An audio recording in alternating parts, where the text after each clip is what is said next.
আজকের গুরুত্বপূর্ণ আঞ্চলিক সংবাদে সবাইকে জানাই স্বাগতম। আজ হলো 6 জানুয়ারি 21 পৌষ মঙ্গলবার। আজকের সকালের বরাক উপত্যকা তথা আসাম এবং দেশের গুরুত্বপূর্ণ বিশেষ বিশেষ খবর হলো: চা শ্রমিকদের 5,000 করে অর্থ সাহায্য সরকারের। টিকিটের ঝামেলা নেই, 50 কেন্দ্রে একজনই প্রার্থী বললেন মুখ্যমন্ত্রী হিমন্ত। 1500-র বেশি আবেদন বললেন দিলীপ শইকিয়া। কংগ্রেসের প্রার্থিত্ব কেন্দ্রিক সংঘাতের জের নিলামবাজারে রক্তাক্ত কাণ্ড, ধারালো অস্ত্রের কূপে গুরুতর আহত জেলা পরিষদ সদস্য। হিমন্ত পল্টুরাম ফের বদলাবেন দল, বললেন বদরুদ্দিন আজমল। হাইলাকান্দিতে সবাহি বক্তব্যের মেধা যাচাই পরীক্ষা 1 ফেব্রুয়ারি। মহিলা উদ্যমিতার চেক বন্টনে 13 জানুয়ারি শ্রীভূমি আসছেন মুখ্যমন্ত্রী, প্রস্তুতি খতিয়ে দেখলেন মন্ত্রী কৌশিক। রসিদ চালায় ক্ষুদ্র ব্যবসায়ীদের কাছ থেকে মাসুল আদায়, উত্তেজনা নিলামবাজারে। মাসুল বন্ধ রাখতে ফরমান বাজার কমিটি সহ পঞ্চায়েত প্রতিনিধিদের। এবং সর্বশেষ খবরটি হল, শতাব্দীর নজিরবিহীন গুন্ডামি, ভেনেজুয়েলা কাণ্ডে ট্রাম্পের কড়া সমালোচনা শি জিনপিংয়ের। আন্তর্জাতিক শৃঙ্খলা ভাঙছে একচেটিয়া আধিপত্যে। এবারে শুনুন বিস্তারিত খবর। বিধানসভা নির্বাচন ঘনিয়ে আসার সঙ্গে সঙ্গে বিভিন্ন ধরনের প্রকল্প বাস্তবায়নে জোর দিয়েছে রাজ্য সরকার। বিভিন্ন ধরনের প্রকল্পের পাশাপাশি এবার একটি কুড়ি দুটি পাতা কর্মসূচির অধীনে রাজ্য সরকারের পক্ষ থেকে চা বাগান শ্রমিকদের 5,000 টাকা করে এককালীন অর্থ সাহায্য করার ঘোষণা করেছেন মুখ্যমন্ত্রী হিমন্ত। এক্স হ্যান্ডেলে এই ঘোষণা করে মুখ্যমন্ত্রী জানিয়েছেন, রাজ্যের চা শিল্পের 200 বছরের লিগেসি সুরক্ষা এবং প্রসারের লক্ষ্যে তার সরকারের গৃহীত বিভিন্ন পদক্ষেপের মধ্যে অন্যতম হচ্ছে এই প্রকল্প। তিনি উল্লেখ করেছেন, আসামে চায়ের 200 বছরের লিগেসি সংরক্ষণের জন্য আমরা বিভিন্ন পদক্ষেপ গ্রহণ করেছি। একটি কুড়ি দুটি পাতা হচ্ছে এর মধ্যে একটি। এই প্রকল্পের অধীনে প্রত্যেক চা শ্রমিককে 5,000 করে এককালীন আর্থিক সহায়তা প্রদান করা হবে। এতে স্বল্প পরিশ্রমের চা শ্রমিকরা উপকৃত হবেন বলে আশা করা হচ্ছে। চা বাগান শ্রমিকদের কল্যাণের জন্য সরকার ক্রমাগত পদক্ষেপ গ্রহণ করে চলেছে। চা শ্রমিকরা রাজ্যের এক উল্লেখযোগ্য কর্মশক্তি। কবে এবং কিভাবে এই অর্থ দেওয়া হবে তা খুব শীঘ্রই রাজ্য সরকারের পক্ষ থেকে ঘোষণা করা হবে। পরবর্তী খবর, টিকিটের ঝামেলা নেই, 50 কেন্দ্রে একজনই প্রার্থী বললেন মুখ্যমন্ত্রী হিমন্ত। মুখ্যমন্ত্রীর দাবি, বিজেপির প্রার্থিত্ব নিয়ে সমস্যা নেই। অর্ধেকের বেশি কেন্দ্রে রয়েছেন একজন করে প্রার্থী। কেন্দ্রীয় নেতৃত্ব নির্দেশ দিলে বিকেলের মধ্যেই 50 কেন্দ্রের প্রার্থীর নাম ঘোষণা করে দেওয়া যায়। কিন্তু ঠিক উল্টো কথাই বলছেন প্রদেশ বিজেপি সভাপতি দিলীপ শইকিয়া। তার দাবি, 1500-র বেশি প্রার্থী আবেদন করেছেন টিকিট চেয়ে, একটি কেন্দ্রে 12-13 জন করে। বস্তুত 26-এ ফের ক্ষমতায় ফেরার প্রেক্ষাপট তৈরি করতে প্রার্থিত্ব নিয়ে এবার ঝামেলায় যেতে চাইছেন না মুখ্যমন্ত্রী। গ্রহণযোগ্যতার ভিত্তিতে প্রার্থী বাছাইয়ে জোর দিচ্ছেন তিনি। তাই বিজেপির একজন বিধায়কের বিরুদ্ধেও প্রতিষ্ঠান বিরোধী হাওয়া না থাকার দাবিও করছেন তিনি। ফলে খুব কম সংখ্যক বিধায়কদের টিকিট কর্তনের সম্ভাবনা রয়েছে। তবে বিধায়কদের সকলেই যে ফের টিকিট পাবেন না তাও বলেছেন মুখ্যমন্ত্রী। তাছাড়া বিধানসভা কেন্দ্রের সংখ্যা বৃদ্ধি পেয়েছে বলে বর্তমান বিধায়কদের টিকিট কর্তন না করেই নতুন মুখকে প্রাধান্য দেওয়ার দাবিও করছেন তিনি। কিন্তু বাস্তব ভিন্ন কথা বলছে। 10 বছর ধরে ক্ষমতায় থাকা দলে প্রতিটি কেন্দ্রে এখন প্রত্যাশীর ভিড়, টিকিটের প্রচুর সংখ্যক দাবিদার প্রত্যেক কেন্দ্রে। এতে টিকিট কেন্দ্রিক ঝামেলা সৃষ্টির আশঙ্কা রয়েছে পুরোদমে। তাই ঝামেলা এড়াতেই মুখ্যমন্ত্রী অর্ধেকের বেশি কেন্দ্রে একজন প্রার্থী থাকার দাবি করছেন। সোমবার মুখ্যমন্ত্রী সাংবাদিকদের বলেন, অর্ধেকের চেয়ে বেশি কেন্দ্রে এবার একজন করেই প্রার্থী রয়েছে আমাদের। ফলে প্রার্থিত্ব নিয়ে ঝামেলার খবর এবার আমরা দেব না মিডিয়াকে। 10 বছর ক্ষমতায় থাকার ফলে ম্যাচুরিটি এসেছে দলে। 50-এর চেয়ে বেশি কেন্দ্রে প্রার্থীর নাম ঘোষণার মতো অবস্থায় রয়েছি আমরা। মুখ্যমন্ত্রী বুঝিয়েছেন, বিজেপিতে প্রার্থী হতে গেলে একেবারে তৃণমূল স্তর থেকে নাম আসতে হবে। তিনি বলেন, বিজেপিতে টিকিটের জন্য আবেদনের কোনো ব্যবস্থা নেই। কেউ নিজে থেকে প্রার্থী হতে পারেন না। পোলিং বুথ থেকে নাম আসবে মণ্ডলের কাছে, মণ্ডল সেটা পাঠাবে জেলায়, জেলা থেকে আসবে রাজ্যে, রাজ্য থেকে পাঠানো হবে দিল্লিতে। ফলে কর্মীরা প্রস্তাব করবেন প্রার্থীর নাম, আমাদের বাক্স থাকে, বুথ সভাপতিকে প্রার্থীর নাম লিখে বাক্সে ফেলে দিতে হয়। অনেক সময় পর্যবেক্ষকরা গিয়ে এককভাবে বুথ সভাপতিদের কাছ থেকে প্রার্থী নিয়ে মতামত সংগ্রহ করেন। পরবর্তী খবর, কংগ্রেসের প্রার্থিত্ব কেন্দ্রিক সংঘাতের জের নিলামবাজারে রক্তাক্ত কাণ্ড, ধারালো অস্ত্রের কূপে গুরুতর আহত জেলা পরিষদ সদস্য। বিধানসভা নির্বাচনকে সামনে রেখে দলীয় সাংগঠনিক ভিত মজবুত করার পাশাপাশি নির্বাচনী রণকৌশল নিয়ে সাংগঠনিক সভায় কংগ্রেসের প্রার্থী চয়নকে কেন্দ্র করে দীর্ঘদিন ধরে চলা অন্তর্কুন্দল অবশেষে ভয়াবহ ও রক্তক্ষয়ী রূপ নিয়েছে। উত্তর করিমগঞ্জ বিধানসভা কেন্দ্রের দুই টিকিট প্রত্যাশীর বিবাদ এবার আর দলের ভিতরে সীমাবদ্ধ থাকেনি, তা ছড়িয়ে পড়ল রাজপথে ও জনসমক্ষে। দক্ষিণ করিমগঞ্জ বিধানসভা কেন্দ্রের নিলামবাজারের পার্শ্ববর্তী বাহাদুরপুর এলাকার একটি রেস্তোরাঁর ভিতরে ঘটে গেল রক্তক্ষয়ী হামলার ঘটনা। এই ঘটনায় গুরুতরভাবে আহত হয়েছেন রাজাটিরা উমরপুর জেলা পরিষদের সদস্য জিল্লুর নূর। অভিযোগ, উত্তর করিমগঞ্জের কংগ্রেস টিকিট প্রত্যাশী শাহনওয়াজ হোসেন ধারালো অস্ত্র দিয়ে হামলা চালান, যার বলি হয়েছেন জিল্লুর নূর। সোমবার নিলামবাজার ব্লক কংগ্রেস কার্যালয়ের উদ্বোধনী অনুষ্ঠান হয়।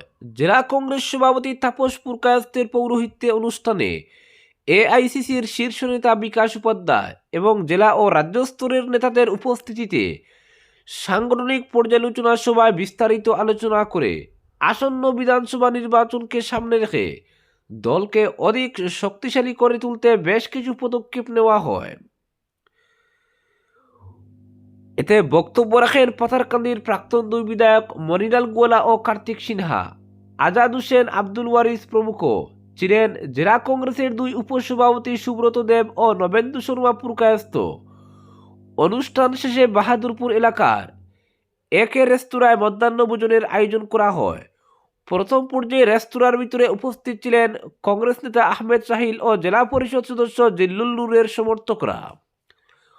প্রত্যক্ষদর্শীরা জানান, হঠাৎ করেই হাতে ডেগার নিয়ে শাহনওয়াজ হোসেন ও তার অনুগামীরা রেস্তোরাঁয় প্রবেশ করেন। ঢুকেই আহমদ সাহিলের উপর হামলার চেষ্টা চালানো হয়। সেই সময় পরিস্থিতি সামাল দিতে এগিয়ে গেলে ডেগারের কূপ পড়ে জিল্লুল নূরের হাতে। হামলায় জিল্লুল নূরের হাতের লিগামেন্ট ছিঁড়ে যায় ও ঘটনাস্থলে রক্তাক্ত অবস্থায় লুটিয়ে পড়েন তিনি। পরে তাকে দ্রুত শিলচর মেডিকেল কলেজ ও হাসপাতালে পাঠানো হয়। তার অবস্থা সংকটজনক। এই হামলার সম্পূর্ণ দৃশ্য রেস্তোরাঁয় থাকা সিসিটিভি ক্যামেরায় ধরা পড়েছে। ফুটেজে স্পষ্টভাবে দেখা গেছে রেস্তোরাঁয় ঢুকে বিশৃঙ্খলা ও হামলার মুহূর্ত। এই দুই কংগ্রেস টিকিট প্রত্যাশী শাহনওয়াজ হোসেন ও আহমদ সাহিল উভয়ের বাড়ি উত্তর করিমগঞ্জ বিধানসভা কেন্দ্রের বদরপুর এলাকায়। ফলে রাজনৈতিক মহলে জোর গুঞ্জন এই হামলার ঘটনা পূর্ব পরিকল্পিত হতে পারে। ঘটনাকে কেন্দ্র করে নিলামবাজার ও বাহাদুরপুর এলাকায় ব্যাপক চাঞ্চল্য ও উত্তেজনার সৃষ্টি হয়েছে। কংগ্রেসের অভ্যন্তরীণ কুন্দল প্রকাশ্যে রক্তাক্ত সংঘর্ষে পরিণত হওয়ায় দলের ভাবমূর্তি নিয়ে উঠেছে বড় প্রশ্ন। তবে ঘটনাকে কেন্দ্র করে প্রশাসন ও রাজনৈতিক মহলের নজর এখন পুরো বিষয়টির উপর। এদিকে জেলা কংগ্রেসের উপসভাপতি সুব্রত দেবের নেতৃত্বে কংগ্রেসের এক প্রতিনিধি দল এদিন রাতে দলীয় ইনচার্জ বিকাশ উপাধ্যায়ের সঙ্গে সাক্ষাৎ করে এই ঘটনায় অভিযুক্তদের বিরুদ্ধে দলীয় অনুশাসনমূলক ব্যবস্থা নিতে বিশেষ অনুরোধ জানিয়েছেন।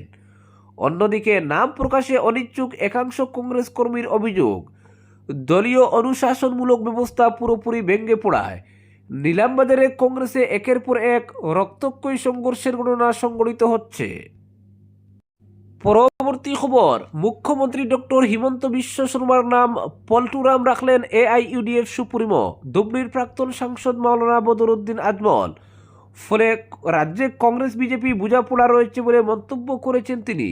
সোমবার বিন্নাকান্দি বিধানসভা কেন্দ্রে সাংবাদিকদের সঙ্গে আলাপচারিতায় তিনি বলেন, বিহারের মুখ্যমন্ত্রী নীতিশ কুমারকে আগে পল্টুরাম বলা হতো, এখন আসামের মুখ্যমন্ত্রী ডক্টর হিমন্ত বিশ্ব শর্মার নামও পল্টুরাম রাখতে হবে।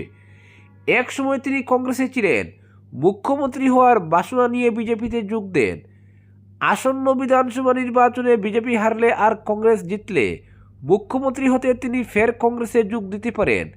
আজমল বলেন, হিমন্ত ভয় পেয়ে গেছেন। তার ভয় বিজেপি নির্বাচনে পরাজিত হবে, তাই তিনি কংগ্রেসের হয়ে কাজ করছেন, মুসলিমদের উচ্ছেদ করছেন, যাতে মুসলিম ভোট কংগ্রেসের দিকে চলে যায়। পাশাপাশি মৌলানা বদরুদ্দিন আজমল বলেন, আমরা চাই বিজেপি পরাজিত হোক, কংগ্রেস জিতুক। ইউডিএফ সুপ্রিমো আক্ষেপ প্রকাশ করে বলেন যে হিমন্ত একসময় মুসলিমদের ঘরে খেয়েছেন, তিনি এখন মুসলিমদের দেখতে পারেন না। উচ্ছেদের ফলে রাজ্যে লক্ষ লক্ষ মুসলিম অসহায়ভাবে বেঘর হয়ে রয়েছেন। এদিন তিনি ঘোষণা করেন, সরকার গৃহহারাদের জমি দিক, আজমল গড় বানিয়ে দেবে। কংগ্রেস বিজেপি মিলেই মুসলিমদের উচ্ছেদ করছে বলে অভিযোগ করে আজমল বলেন, বিজেপি সরকার উচ্ছেদ করলেও কংগ্রেস উচ্ছেদের বিরুদ্ধে মুখ খুলছে না, কংগ্রেস পুরোপুরি নীরব। পরবর্তী খবর, হাইলাকান্দিতে সবাহি মক্তবের মেধা যাচাই পরীক্ষা 1 ফেব্রুয়ারি। সবাহি মক্তব শিক্ষার গুরুত্ব বাড়াতে মেধা যাচাই পরীক্ষা গ্রহণের কার্যসূচি হাতে নিয়েছে হাইলাকান্দি জেলা আহলে সুন্নত ও জেলা ঈদে মিলাদুন্নবী উদযাপন কমিটি। আগামী 1 ফেব্রুয়ারি সবাহি মক্তবের ছাত্রছাত্রীদের মেধা যাচাই পরীক্ষা গ্রহণের দিন ধার্য করে দুই সংস্থার যৌথ উদ্যোগে আয়োজন চলছে হাইলাকান্দিতে।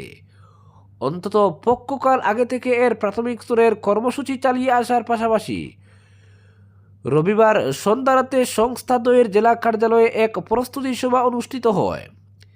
জেলা ঈদে মিলাদুন্নবী উদযাপন কমিটির সভাপতি জামিল হোসেন লস্করের সভাপতিত্বে অনুষ্ঠিত সভায় সবাহি মক্তবের ছাত্রছাত্রীদের মধ্যে মেধা যাচাই পরীক্ষা গ্রহণের বিভিন্ন দিক নিয়ে দীর্ঘ আলোচনার মাধ্যমে সর্বসম্মতিক্রমে প্রয়োজনীয় কয়েকটি প্রস্তাব ও নীতিমালা গ্রহণ করা হয়।